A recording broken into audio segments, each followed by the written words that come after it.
Dus even kijken of Paul Rabbering aanwezig is. Paltje! Ik ga maar naar de prachtige raadzaal is dit, denk ik. Waar heel veel lokale pers is opgesteld. En ook de burgemeester. Burgemeester Gert Kronen. De stad waar het Glazen Huis 2013 gaat staan is... Leeuwarden!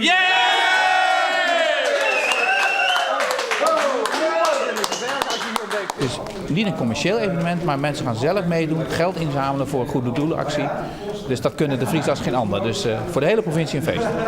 Wij zijn vorige week met de mensen van 3FM ben we daar geweest. Hun zorgen weer met name van de gemeente Lauwert zo'n groot evenement aan. Nou ja, blijkbaar hebben hun daar in geruststellen kennen. Wij kennen dat aan. Dus kan de Frieske Haatstad hem een kleermeidje voor een flinke mensenmassa. Want de Serious Request actie loopt een protte publiek. Grains wie 2 gaststad en dat zorgen voor een omzet van meer dan €1 miljoen in de Grainser binnenstad. De louter ondernemers zogen het wel zitten, want ook voor haar kan het dus een flinke instruier worden. Ondernemer Rink Edens wie vrienden man al enthousiast toen Ljout hem kandidaat stelde. Joet wordt hij verrast. We komen hier een week een huis neerzetten. Ja, ik vind het geweldig. Het Glazen Huis 2013 komt hier. Ja, fantastisch. Welke datum is dat al gepland? Het is de week voor kerst. Het is goed voor Friesland, goed voor Leeuwarden. Te gek.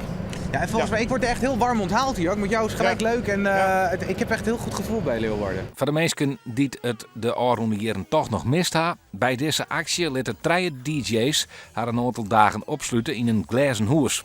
Ze krijgen dan genieten en maakt je radio voor een goed doel. Het is nu april 2012, maar over 1,5 jaar is dit plein compleet veranderd. En al was het maar omdat het Glazen Huis van 3FM er staat.